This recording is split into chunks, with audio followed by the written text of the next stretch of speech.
Cerita diawali dengan memperlihatkan seorang bos mafia bernama Saud yang sedang mengunjungi salah satu daerah strategis yang cocok untuk bisnis barunya, yang mana dalam pertemuan itu ada beberapa orang yang memiliki pengaruh besar seperti kepala daerah, anggota DPR, ketua ormas, termasuk perwakilan dari pihak koperasi simpan pinjam.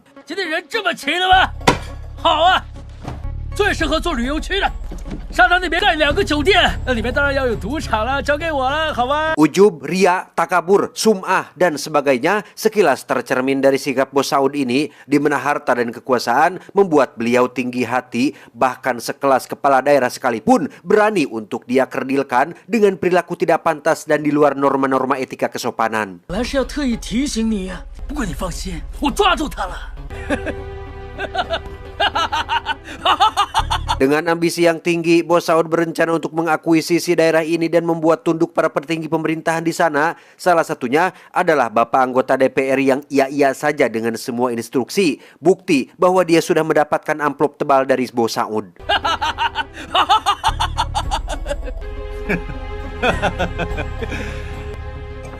Berbeda dengan pemimpin daerah yang lain, mereka cukup tenang menghadapi sikap jumawa dan sewenang-wenang bos Saud. Saking ingin menunjukkan power dan kekuasaannya, bos Saud dengan congkaknya menumpahkan air ke kepala seorang ketua ormas di sana. Dirasa sudah keterlaluan, si ketua ormas pun langsung bangkit dari tempat duduknya. Tapi tiba-tiba, 我当然不信了，一枪打爆你的头啊！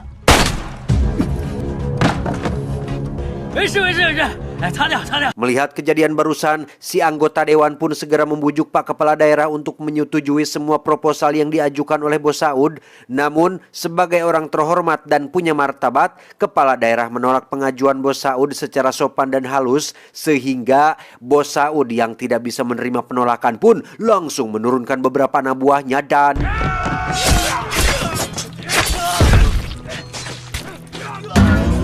Ya, tidak hanya bos Saud saja yang membawa preman, si kepala daerah pun sudah membawa seorang ahli bela diri yang berjuluk Satria Bergitar, sehingga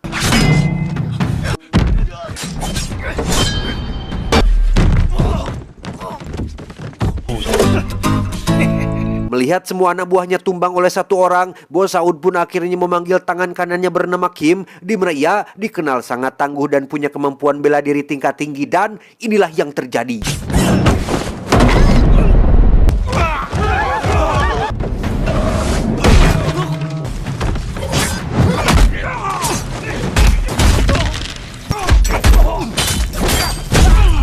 Selesai mengalahkan Satria Bergitar dan semua ahli bela diri yang ada, Kim pun membasuh bangetnya menggunakan infused water, di mana sikap santai dan kalemnya sontak membuat yang lain menjadi ketar-ketir dan tak ada yang berani maju lagi.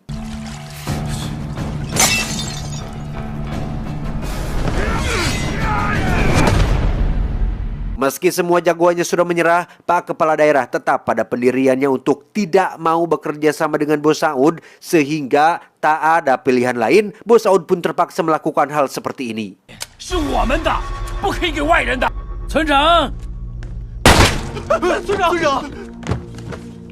Tak hanya itu saja, bos Saud kemudian memanfaatkan sidik jari jenazah untuk surat pernyataan izin usahanya, yang tak berapa lama terdengar suara yang berasal dari dalam, sehingga Kim disuruh untuk segera memeriksanya.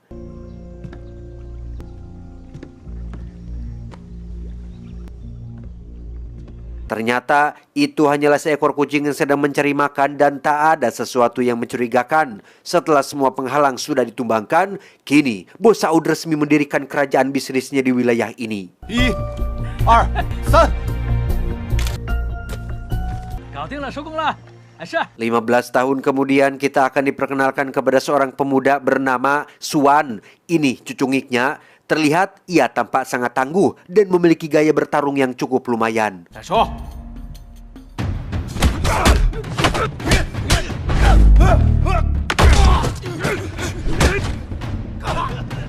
Tanpa diduga, Kim rupanya menyaksikan aksi Suan barusan, sehingga tanpa ragu, Kim yang terkesan pun langsung merekrut dan menjadikan Suan sebagai tangan kanannya. 叫什么名字？苏啊， Di saat yang sama di tempat lain, Bos Saud yang kini namanya sudah tersohor pun kedatangan tamu agung yang merupakan mitra bisnisnya dari luar negeri, di mana perilaku seenak jidat dan sewenang-wenang pun ditunjukkan oleh si mitra saat ia tertarik dengan salah satu pelayan wanita dan langsung membawanya tanpa si wanita mampu melakukan penolakan.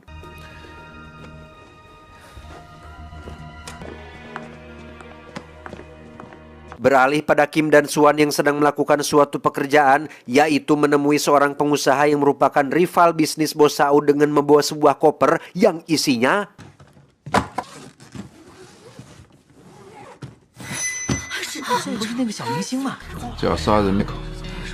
ya, itu adalah seorang wanita yang tiada lain adalah selingkuhan dari si pengusaha yang tentu saja hal ini membuatnya malu di depan semua orang. Tak lama muncullah Bos Saud yang datang bermaksud mengambil alih wilayah ini, yang karena si pengusaha bersikeras menolak, maka inilah yang terjadi.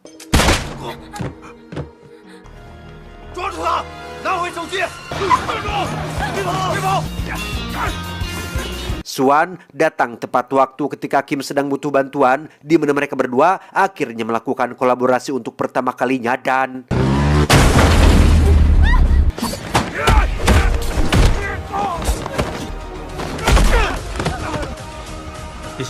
entah siapa pengusaha ini, Suan tampak sangat membenci dan berambisi untuk menghabisi nyawanya. Bahkan himbauan dari Kim pun tak dihiraukan, yang pada akhirnya mereka berdua harus digelandang ke kantor polisi.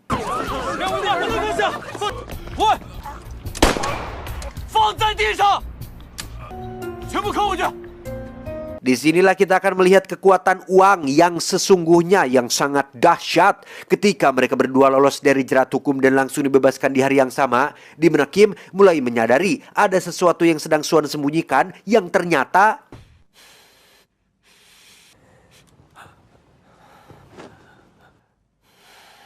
ya, Suan ternyata terluka akibat perkelahian tadi, di mana Kim segera membawanya kepada seseorang yang ahli dalam mengobati bernama Yuli, yang tiada lain adalah istrinya sendiri.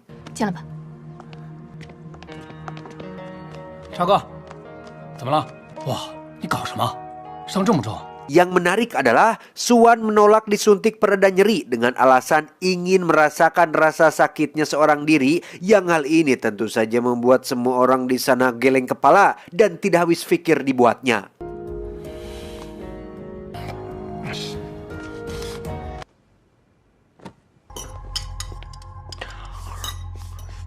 Beberapa hari kemudian, Kim untuk pertama kalinya membawa Suan ke hadapan Bos Saud untuk diperkenalkan sebagai tangan kanan barunya, di mana Suan tampak menyimpan tatapan mendalam kepada Bos Saud. Entah apa yang ada di dalam isi hati dan pikirannya, Suan sangat pandai menyimpan rahasia, termasuk menyimpan dana milik rakyat jelata.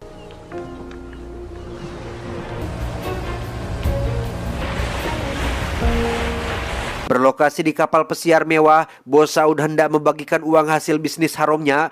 Ia akan memberikan separuh dari keuntungan andai kata ada salah satu dari anak buahnya yang mau melakukan tugas khusus. Di mana saat sebagian besar anak buahnya terdiam, Suan dengan lantang memotong pembicaraan dan mengaku sanggup menjalankan tugas tersebut.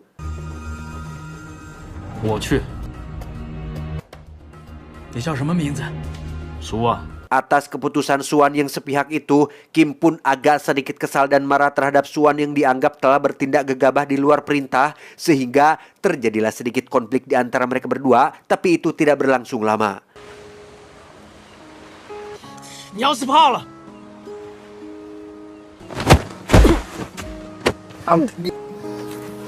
Berlokasi di lingkungan yang sangat berbahaya, Suan dan Kim pun akan menjalankan tugas yang dimaksud Bos Saud, yaitu merebut barang terlarang dari kelompok preman lokal setempat dan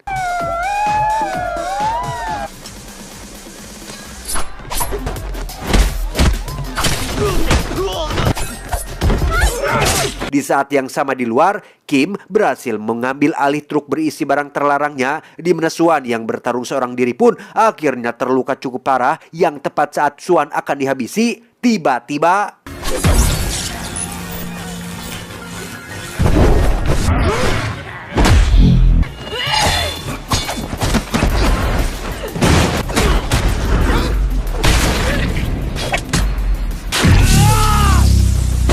Atas keberhasilan misi ini, Bos Saud merasa sangat senang dan berencana memberikan sebagian bisnisnya untuk dikelola oleh Kim yang sebenarnya tidak terlalu tertarik dengan itu semua. Namun ia tak berani melakukan penolakan dan tetap menerima keinginan sang majikan.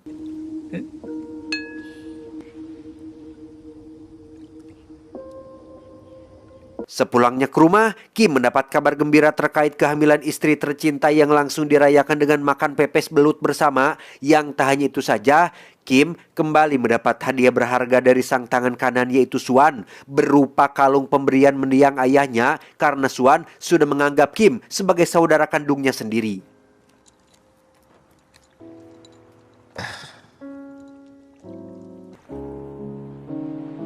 Di keheningan malam saat sedang sendirian, Suan terlihat sedang melakukan hobinya, yaitu mengukir sebuah patung yang memang sudah jadi kebiasaannya sejak lama. Di mana keesokan harinya di kantor polisi, ada seorang komandan polisi bernama, kita panggil saja si komandan, yang bermaksud melakukan misi penggerbekan terhadap para kriminal yang akan melakukan transaksi terlarang. 说支援吧，做好自己的事吧。 Rupanya para kriminal yang dimaksud adalah Bos Saud dan kelompok mafia asal Meksiko yang sedang melakukan transaksi barang terlarang dengan harga nilai jual tinggi yang belum juga transaksi selesai dilakukan. Komandan dan pasukan keburu datang dan inilah yang terjadi.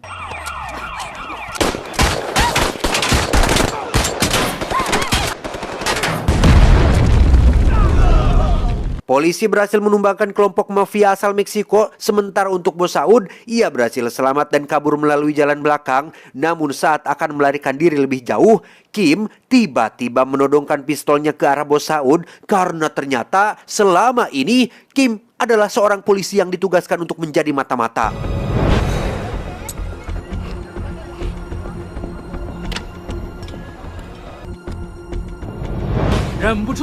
Dan sungguh sangat di luar dugaan, ketika Kim masih menodongkan pistolnya, Suan tiba-tiba saja mengangkat pistol dan menenggak Kim hingga jatuh ke dalam sungai.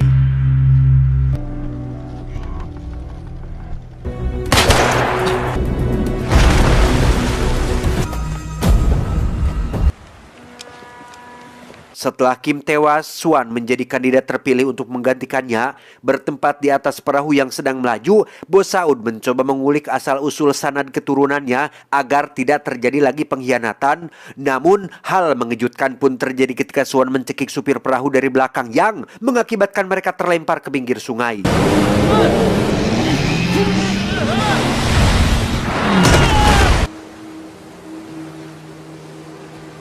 Kejutan masih belum berakhir. Kim ternyata masih hidup tanpa mendapat luka tembak sedikit pun karena sebenarnya pada waktu kejadian Suan sengaja menembak ke arah kalung pemberian mendiang ayahnya yang terbuat dari bahan besi yang kuat, sehingga ini membuktikan jika Suan memang tidak ada niatan untuk mencelakai Kim. Tak lama, Kim mendapat pesan dari Suan yang memberitahu lokasinya sekarang dan meminta Kim datang ke sana untuk menyaksikan secara langsung kematian seorang Bos Saud.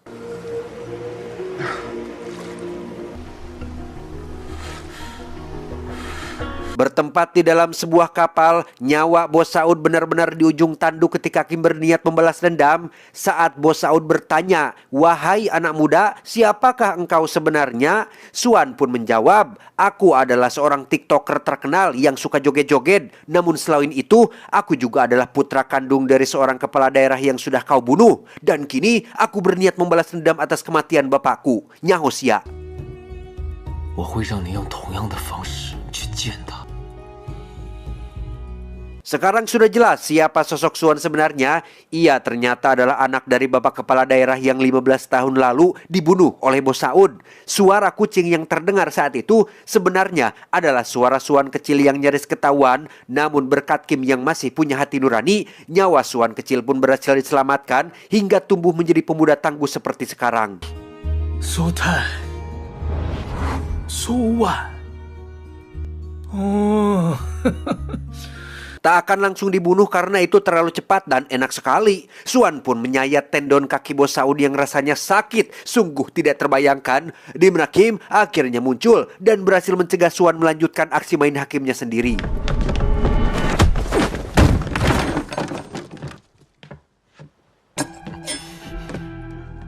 Setelah sempat terjadi sedikit ketegangan, Suan akhirnya berhasil dibuat mengerti bahwa balas dendam itu tidak baik dan justru akan membuatnya semakin merasa terpuruk. Sesuai SOP, Kim pun menghubungi si komandan agar datang dan proses si bos sesuai aturan hukum. Yang tak berapa lama, si komandan pun akhirnya datang, tapi tiba-tiba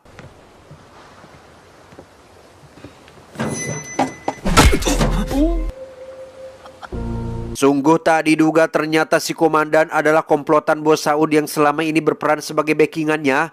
Aksi penggerbekan terhadap kartel Meksiko tadi siang rupanya adalah bagian dari rencana bos Saud dan komandan untuk bisa mendapatkan barang terlarangnya secara cuma-cuma. Sementara untuk Kim yang ditugaskan menjadi mata-mata selama 15 tahun lebih, itu juga adalah rencana si komandan yang sengaja menempatkan Kim di sana untuk melindungi sekaligus menjaga informasi seluruh kejahatan bos Saud tetap terjaga.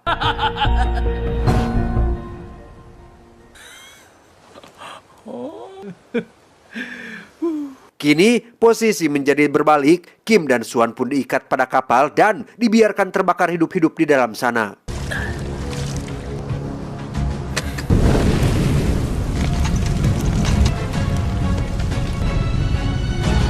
2 jam kemudian, seorang warga pun mendapati 2 pria terkapar di depan rumahnya yang tiada lain adalah Kim dan Suan yang berhasil selamat dari kebakaran. Di mana si warga langsung membawa mereka berdua ke rumah sakit agar mendapat penanganan yang lebih intensif. Kim dinyatakan tewas akibat mengalami luka bakar serius di sekujur tubuhnya, sementara Suan berhasil selamat namun dengan kondisi wajah yang sudah rusak akibat terbakar, sehingga dokter bedah pun mengambil keputusan darurat dengan akan memindahkan wajah Kim ke wajahnya si Suan, sehingga Kim yang akan kita lihat nanti adalah sosok Suan yang sudah berganti wajah. 你肌肉萎缩得很严重，把他的脸换给你。 1 bulan berlalu, Suan yang kini berwajah Kim pun akhirnya siuman dari koma, di mana bos Saud sendiri diketahui sedang mencalonkan diri sebagai kepala daerah yang baru guna memperluas jangkauan dan wilayah kekuasaannya.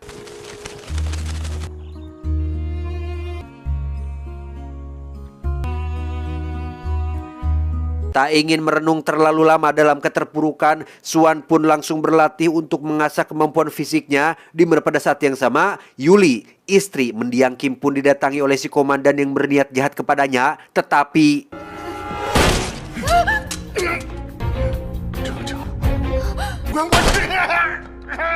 Ya, Suan datang tepat waktu dengan langsung menembak satu persatu kaki si komandan. Dikira itu adalah Kim anak buahnya yang bisa untuk dirayu. Si komandan sudah salah besar karena Suan tidak pernah ragu-ragu dalam setiap mengambil keputusan.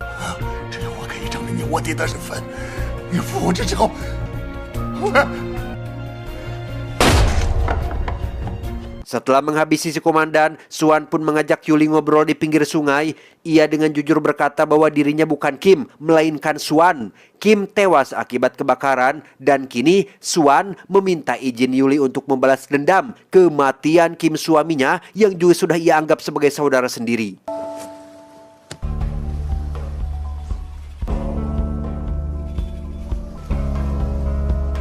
Tepat di hari acara pengukuhannya sebagai calon kepala daerah yang baru, bos Saud pun dikejutkan oleh kemunculan sosok yang ia kira sudah mati dalam kebakaran.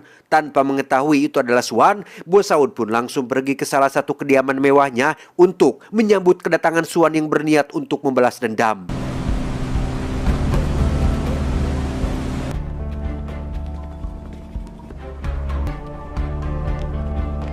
Setibanya Suan di lokasi, bos Saud yang pengecut pun langsung kabur ke lantai atas dan menyerahkan semua urusan kepada para pasukan yang jika mereka mengira Suan akan takut kalah jumlah dan senjata tajam, mereka sudah salah besar karena...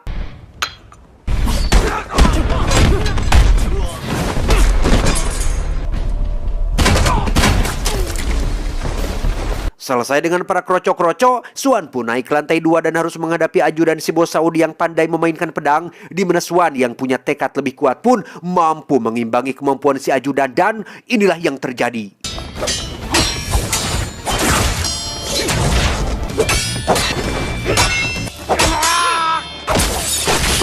Setelah berhasil menghabisi si ajudan, kini saatnya Suan akan menghadapi bos Saud yang tiba-tiba saja muncul dari belakang. Kedua kaki Suan pun ditembak hingga ia terkapar. Yang tepat saat bos Saud mendekatinya, tiba-tiba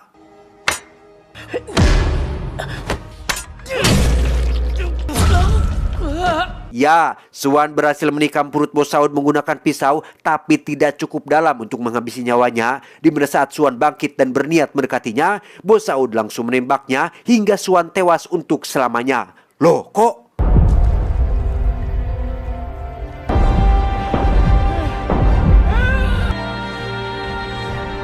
Di saat yang sama, Yuli akhirnya melahirkan anak pertamanya tanpa didampingi oleh sosok Kim sang suami, di mana saat Yuli akan pulang bersama sang bayi, secara kebetulan ia satu lip dengan bos Saud yang baru saja selesai mendapat perawatan akibat luka tikaman.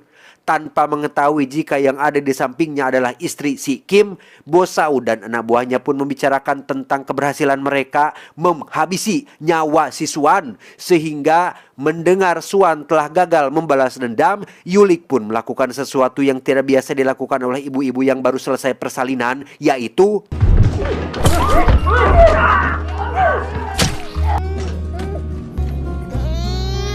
ya, bukan oleh sosok jago gelut seperti Kim dan Suan, bos Saud justru mati di tangan seorang ibu yang belum selesai nifas, di mana ini merupakan sebuah takdir yang pastinya tidak akan bisa dihindari. Tamat ending yang cukup memuaskan. Pesan yang bisa kita ambil dari film ini adalah ada masa di mana Anda hanya perlu diam dan memperhatikan apa yang mereka perbuat, meskipun itu sangat menyakitkan, karena membalas dengan cara yang sama hanya akan membuat Anda sama seperti mereka. Saya John, mewakili jajaran direksi yang bertugas, mengucapkan terima kasih dan sampai jumpa di video selanjutnya. Adios, kentang goreng Alabama.